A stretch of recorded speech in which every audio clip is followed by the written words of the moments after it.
ہم بری ہو جائیں کیونکہ اللہ تعالی ہمیں قبر میں یہ سوال نہیں کرنے والا ہے. ہم بری ہو جائیں اس سوال سے کیونکہ اللہ تعالی آخرت میں ہمارا حشر و نشر ان واقعات کی بنیاد پر نہیں کرے گا کہ جس کا تعلق ہم سے نہ تھا، کیونکہ یہ تاریخ کے واقعات ہیں.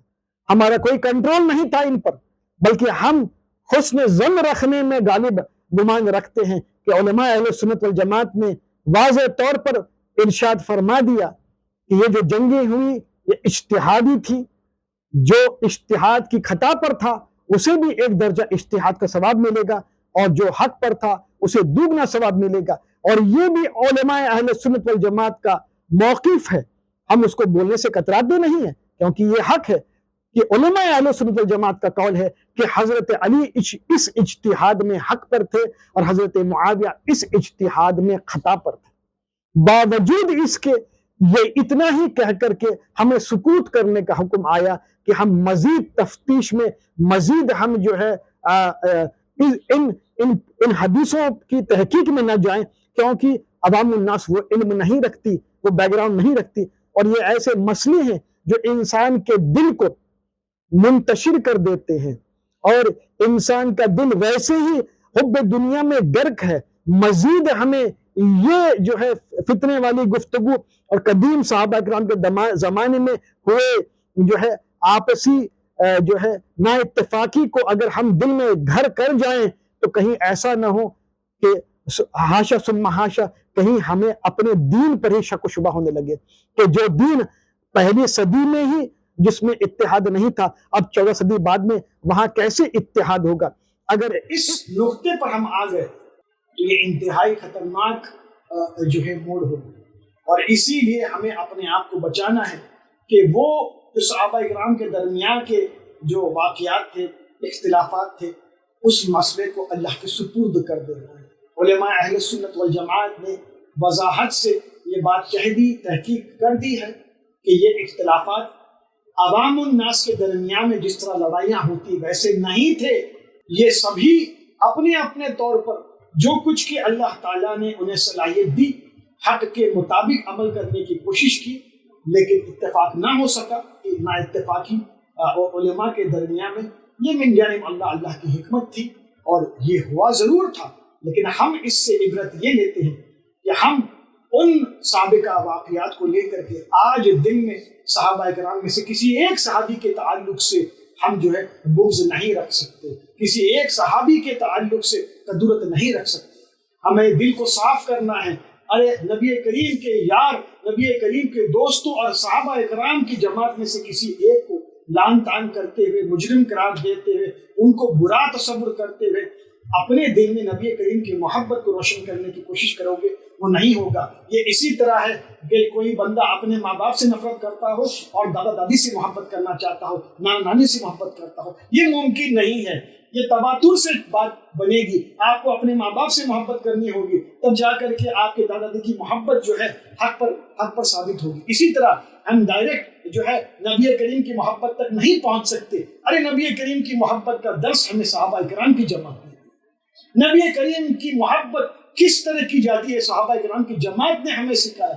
ہم کیسے ان کو بھولیں، کیسے ان میں تفرقہ ڈالے کہ یہ اچھے ہیں یہ برے ہیں، جبکہ رضی اللہ عنہم ورضوا عنہ یہ اللہ کا کلام کہہ رہا ہے کہ اللہ ان سے راضی ہے. اور پھر جب اللہ راضی ہو گیا تو دیکھیے اللہ کے کلام پاک میں ہی ہے وَرِضْوَانٌ مِّنَ اللَّهِ أَكْبَرُ، اللہ کی رضا سے بڑھ کر کے کوئی شے نہیں. تو جب سب سے بڑی شے دین میں اللہ کی رضا ہے اور صحابہ اکرام نے اللہ کی رضا کو پا لیا ہے، تو میں کیوں تحقیق میں جاؤں کہ اس میں کون بڑا تھا کون چھوٹا تھا؟ میں کیوں تحقیق میں جاؤں کہ ان میں کون حق پر تھا، کون جو ہے اس میں گمراہ تھا یا مجرم تھا؟ ہم سب کو جو ہے اللہ کے محبوب بندے تصور کرتے ہیں. جو کچھ عمل انہوں نے کیا وہ اللہ کی بارگاہ میں پیش ہے، وہ جواب دہ ہوں گے. مجھ سے سوال کیوں ہوگا؟ میں تو اپنے دل کو پاک اور صاف رکھنا چاہتا ہوں کہ ہم اہل سنہ والجماعت کے عام بولے والے لوگ کہیں اس آگ میں جھلس نہ جائیں. اور مجھے ڈر اس بات کا ہے، اور اسی نقطے کی طرف میں توجہ مبذول کرنا چاہتا ہوں علماء کی، کہ اگر ان باتوں کو، ان تاریخی واقعات کو ہم اچھالتے ہیں، اللہ کی ذات کی قسم آپ کا دین محفوظ نہیں رہے گا. کہ جو دین کے نگہبان ہیں انہی پر آپ سوالیہ نشان اٹھا رہے ہیں جو طبقہ اول ہے سلف صالحین کا، کہ یہ وہ ہیں جن کے راہ راست پر ہونے کی نبی کریم نے بشارت دی. یہ وہ طبقہ ہے جن کے بارے میں نبی کریم نے فرمایا کہ ما انا علیہ و اصحابہ، کہ سچا راستہ صراط المستقیم وہ ہے جس پر کہ میں ہوں اور میرے صحابہ اکرام ہیں. اسی طبقے پر اگر لان تان کیا جا رہا ہے، اسی طبقے کو اگر نشانے پر رکھا جا رہا ہے، تو یاد رہے وہ اٹیک، وہ حملہ صرف اس طبقے کے چند اکابرین پر نہیں ہوگا، یہ حملہ دین اسلام پر ہوگا. اگر صحابہ اکرام کی جماعت سچی نہیں ہے تو ہمارا دین بھی سچا نہیں ہو سکتا. یہ ممکن نہیں ہے کہ کوئی حضرت جبریل امی پر شک کرے کہ انہوں نے اپنی پیغام کا حق ادا کیا نہیں کیا. نعوذ باللہ من ذالک. اگر کوئی نبی کریم کے پیغام پہنچانے میں شک کرے اور پھر یہ کہے کہ میں اللہ کے اطاعت گزاری کر سکتا ہوں، تو یہ ممکن نہیں ہے. اس لیے جان لیجئے نبی کریم کے بعد نجات والا اور جس کو جنت کی بشارت مل چکی ہے اور جس کے حق راستے پر ہونے کی دلیل کئی حدیثوں میں ہے، وہ صحابہ اکرام کا طبقہ ہے. اور اس طبقے پر اگر سوالیہ نشان کوئی لگانے کی کوشش کر رہا ہے تو وہ اتنا بڑا فتنہ ہے کہ گویا وہ سوالیہ نشان صرف اس طبقے کے حد تک نہیں بلکہ پورا کا پورا اسلام پر وہ سوال اٹھے گا. کیونکہ جو کچھ اسلام آج ہمارے پاس موجود ہے، جو اسلام ہم تک پہنچایا گیا ہے، وہ صحابہ اکرام کی جماعت نے پہنچایا، وہ صحابہ اکرام کی جماعت نے پہنچایا. ارے افسوس ہے کہ ہم 14 صدی بعد میں ایک ایسا موقف اختیار کرنے کی کوشش کر رہے ہیں جو عین صحابہ اکرام کی جماعت سے بالکل الگ ہے. دیکھیے، میں ایک تاریخی واقعہ آپ کے سامنے عرض کرتا ہوں جس سے اندازہ ہمیں ہو جائے کہ عملی طور پر صحابہ اکرام کی جماعت آپس میں کس طرح معاملہ کرتی تھی. ہم سبھی جانتے ہیں جنگ احد میں نبی کریم علیہ الصلوۃ والسلام نے صحابہ اکرام کے ایک وفد تیر انداز گروہ کو ایک ٹیلے پر مقرر فرمایا اور کہا کہ جب تک میں حکم نہ ہوں تب آپ وہیں پر قائم رہیں. ہم سبھی جانتے ہیں نا جنگ احد میں کیا ہوا، کہ یہ گروہ جو تیر اندازوں کا گروہ تھا ٹیلے پر موجود تھا. نبی کریم کا واضح حکم تھا کہ جب تک میں نہ کہوں آپ اپنی پوزیشنز نہیں چھوڑیں. اور پھر لڑائی کے درمیان میں ایک ایسا وقت آیا کہ کفار قریش اور جو دشمنان اسلام تھے وہ واپس لوٹ رہے تھے، ریٹریٹ کر رہے تھے، یعنی ہار مان چکے تھے اور واپس دوڑ رہے تھے اپنی جانوں کو بچانے کے لیے، اور صحابہ اکرام ان کے پیچھے پیچھے جا رہے تھے. جب ٹیلے پر سے یہ چند صحابہ اکرام نے دیکھا کہ دشمن واپس پلٹ جا رہا ہے، یعنی ہار مان چکا ہے، بھاگ رہے ہیں، تو پھر صحابہ اکرام کی جماعت میں سے اس ٹیلے پر چند نے کہا کہ اب تو ہم جیت چکے ہیں، اب تو یہ پلٹ جا رہے ہیں، اب ہمیں اور مزید اس ٹیلے پر رہنے سے کیا فائدہ. چند نے کہا نہیں، ہمیں تو حکم ہوا ہے کہ جب تک حکم نہ ہو ہمیں نہیں اترنا چاہیے. انہوں نے کہا وہ بات تو ٹھیک ہے، لیکن وہ جنگ کی حالت تک تھا، اب جنگ کی حالت ہی تبدیل ہو چکی ہے، اور یہ عقلی منطق ہے. یہ کوئی نافرمانی کا اصل مقصد نہیں تھا، یہ اجتہاد میں نافرمانی ہے، یعنی اجتہادی طور پر غلط ضرور ہوا. تو بہرحال وہ گفتگو چلتی رہی. چند نے کہا ہمیں رکنا چاہیے، چند نے کہا ہمیں نہیں رکنا چاہیے، اور پھر معاملہ یہ بھی تھا کہ وہ جو بیت المال لوٹ رہا تھا کسی کے بعض لوگوں کے ذہن میں کہ پھر وہ بیت المال کس کے ذمہ میں آیا. بہرحال تو پھر جو ہے انہوں نے اپنا مورچہ چھوڑ کر کے وہ نیچے آ گئے، اور جیسے ہی وہ نیچے آ گئے ایک اور لشکر تیار تھا گھڑ سوار جو پہاڑ کے پیچھے کی طرف تھا، انہوں نے پیچھے سے آ کر کے حملہ کر دیا. اب جو بھاگ رہے تھے کفار وہ پلٹ گئے، اور اب ان دو لشکر کے درمیان مسلمانوں کا طبقہ لشکر جو ہے پھنس گیا. نتیجے میں 70-72 کے قریب صحابہ اکرام شہید ہوئے. یہ تاریخ جو ہے ہم سبھی جانتے ہیں، لیکن بتلانا ضروری تھا کہ یاد دہانے کے طور پر ہم جانتے ہیں. اور اس واقعے میں کیونکہ اس واقعے کا تعلق کلام پاک سے ہے، اللہ تعالیٰ نے بھی جو ہے اس جنگ احد کے تعلق سے بہت سی آیتیں کلام پاک میں موجود ہے جن کی وضاحت مفسرین کرام نے تاریخ کے واقعات کے طور پہ کیے ہیں. آپ قرآن میں پڑھ سکتے ہیں.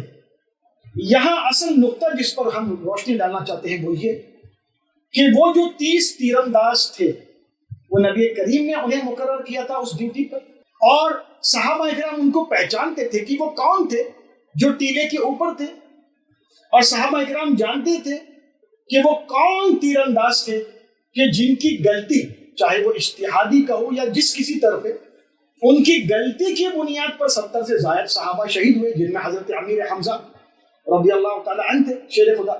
یعنی آپ اندازہ لگائیے کہ صحابہ اکرام کی جماعت کو بڑی اچھی طرح پرکھ تھی کہ وہ کون صحابہ تھے کہ جن کی غلطی کی بنیاد پر 70 صحابی شہید ہوئے۔ اب یہ جو صحابہ تھے جنہوں نے یہ سب دیکھا، ان کا موقف کیا ہونا چاہیے؟ ان کو تو چاہیے تھا نا کہ وہ ان 30 کو پکڑتے، انہیں کٹگرے میں کھڑا کرتے، ان کو مجرم قرار دیتے، ان کو لعن طعن کرتے، ان کو سزا دیتے۔ ان کا جرم عائد ہو چکا تھا، واضح ہو چکا تھا، نافرمانی بھی واضح تھی، اور اس نافرمانی کی بنا پر اتنا بڑا خامیازہ امت کو بھگتنا پڑا کہ 70 صحابہ شہید ہوئے۔ یہ سب ہے نا، تو منطق یہ کہتی ہے، اصول یہ کہتا ہے کہ بھائی ان لوگوں کو تو پکڑنا چاہیے، ان لوگوں کو جو ہے ان سے پوچھ ہونی چاہیے، کیونکہ یہ جو علماء دور حاضر میں صحابہ اکرام کی غلطیاں گنا رہے ہیں نا، میں اس لیے کہہ رہا ہوں، اور یہ بہت اہم ہے۔ آپ 14 صدی بعد میں آ کر کے پیدا ہو کر کے صحابہ اکرام کی غلطی اور جرائم کو گنا رہے ہیں۔ میں اس زمانے کی بات کر رہا ہوں جب صحابہ آپس میں قید حیات میں ایک ساتھ تھے۔ انہوں نے جنگ احد میں اپنی نظر کے سامنے نبی کریم کی نافرمانی کرتے ہوئے ایک گروہ کو دیکھا جس کی بنیاد پر 70 صحابی شہید بھی ہوئے۔ اس کے باوجود تاریخ جانتی ہے، سیرت کی کسی کتاب میں بتائیے، تاریخ کے کسی کتاب میں بتائیے، یہ اوپن چیلنج ہے کہ ان 30 صحابہ کا نام کیا تھا جن سے یہ خطا سرزد ہوئی۔ یہ بہت بڑا سوال ہے، بہت بڑا سوال ہے، یہ علماء کے لیے تحقیق کا باعث ہے، اور ہم اپنی اس گفتگو کو اسی پر ختم کرنا چاہیے، اسی نقطے پر ختم کرنا چاہیے۔ بتائیے علماء اکرام سے ہم مخاطب ہیں کہ جن صحابہ اکرام سے جنگ احد میں ٹیلے پر جو غلطی ہوئی تیر اندازوں سے، اس گروہ کا نام کیا تھا، وہ گروہ میں کون کون صحابی تھے، ان کا نام کیا، اور انہیں کیا سزا دی گئی، نبی کریم نے کیا سزا سنائی۔ حضرت امیر معاویہ کے جرائم آپ بتا رہے ہیں حدیث کی روشنی میں، ان کے اعمال کی روشنی میں کہ بھائی انہوں نے یہ کیا۔ ٹھیک ہے، اگر ہم قبول بھی کریں کہ آپ سب کچھ کریں، تو یہ رویہ صحابہ اکرام کا ہمیں سمجھائیے کہ ان کی آنکھوں کے سامنے ایک صحابہ کے گروہ سے غلطی ہوئی اور دوسرے صحابے کا گروہ شہید ہوا، 70 جلیل القدر صحابہ جس میں موجود تھے، اس کے باوجود اس صحابہ کے گروہ نے اس تیر اندازوں کے گروہ کو لعن طعن نہیں کیا، ان کو کوئی سزا نہیں، حتیٰ کہ اخلاق کا اونچا معیار دیکھیے، ارے روئے زمین پر کوئی ایسی کتاب نہیں جس میں ان کا نام آپ کو ملے۔ اب تعجب کی بات یہ ہے، تاریخ میں تو باریک باریک چیزیں لکھی ہوئی ہے، ہر چیز وضاحت سے لکھی گئی تھی۔ وہ 70 صحابہ کے نام بھی معلوم ہے جو شہید ہوئے تھے، تو 70 صحابہ کا نام معلوم ہے جو شہید ہوئے تھے، جنگ بدر کے 313 صحابہ اکرام کا نام معلوم ہے جو جنگ بدر میں تھے۔ یہاں 30 صحابہ سے غلطی ہوئی، 30 کا نام نہیں معلوم، بڑا عجب نہیں ہے؟ سوچو، غور و فکر کرو، اگر تفکر ہی کرنا ہے تو جنگ احد کے اس مسئلے پر غور و فکر کرو۔ میں دعوت دیتا ہوں ان علماء اکرام کو جو یہ مسئلہ چھیڑے ہوئے ہیں امت، آپ غور و فکر کریں، مجھے یہ جواب دیں کہ ان کے نام کیا ہے، اور نہیں دے سکیں گے صبح قیامت تک۔ اس کی وجہ یہ ہے، سن لیجئے، نبی کریم کے اصحاب کرام رضوان اللہ تعالی علیہم اجمعین کا موقف، ان کی شان، ان کا اخلاق اور کردار یہ تھا کہ ہمارے بھائیوں سے جو خطا غلطی ہوئی ہے وہ جان بوجھ کر کے نہیں، اجتہادی غلطی تھی، لہٰذا ہم اس کی پردہ پوشی کریں گے۔ تو انہوں نے اس طرح پردہ پوشی کی، اللہ کی ذات کی قسم قربان جائیے اس طبقے پر کہ انہوں نے ان صحابہ کا نام دیگر صحابہ کے سامنے کبھی تذکرہ تک نہیں کیا۔ ظاہر سی بات ہے، جو صحابہ جنگ احد میں تھے، اگر انہیں ہی کلی طور پر ان 29 صحابہ کا نام معلوم نہیں تھا، اور اگر انہیں معلوم بھی تھا تو انہوں نے دیگر صحابہ کو جو اس میدان میں موجود نہیں تھے انہیں تذکرہ نہیں کیا۔ ہاں، صرف یہ کہا کہ ایک گروہ سے غلطی ہوئی لیکن نام نہیں بتائے. یہ تھا ان کا صبر. آپ جرائم گنا رہے ہو تو سن لو، صحابہ اکرام کی نظر کے سامنے نافرمانی ہوئی اور 70 صحابہ شہید بھی ہوئے.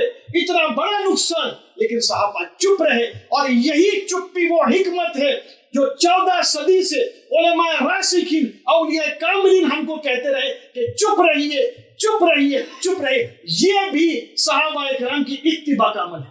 یہ وہ بات ہے کہ آج تک روئے زمین پر کسی تاریخ کی کتابیں میں 29 تیر انداز صحابہ کا نام درج نہیں ہے، کیونکہ صحابہ نے نبی کریم کے حدیثوں کو نقل کیا، واقعات احد کو نقل کیا، لیکن جن صحابہ نے غلطی کی ان کے نام کو نقل نہیں کیا، ان کا پردہ فاش نہیں کیا، ان کی پردہ پوشی کی.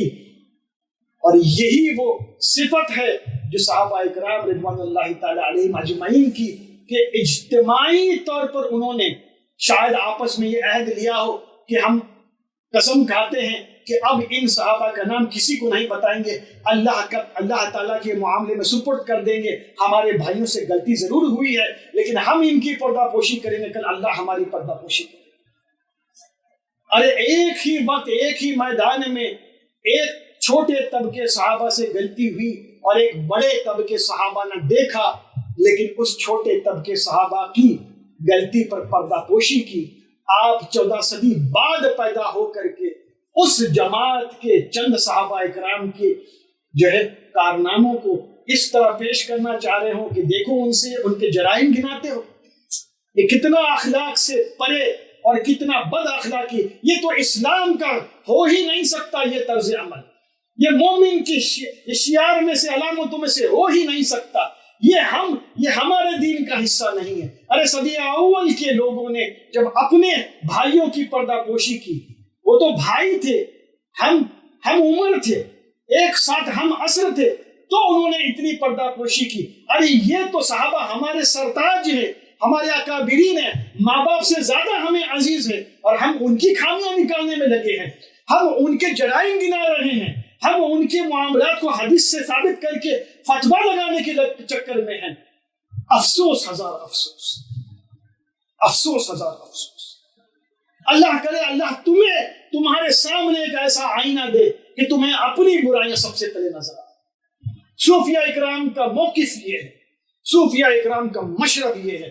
صوفیاء اکرام دوسرے پر لعن طعن نہیں کرتے، وہ اپنی کمی دیکھتے. اہل سنت والجماعت کا موقف یہ ہے. علماء اہل سنت والجماعت میں جو بڑے بڑے علماء تھے جن کی بنیاد پر یہ دین ٹکا ہوا ہے، وہ متقی پرہیزگار لوگ تھے. وہ دیگر علماء کی لعن طعن نہیں کرتے.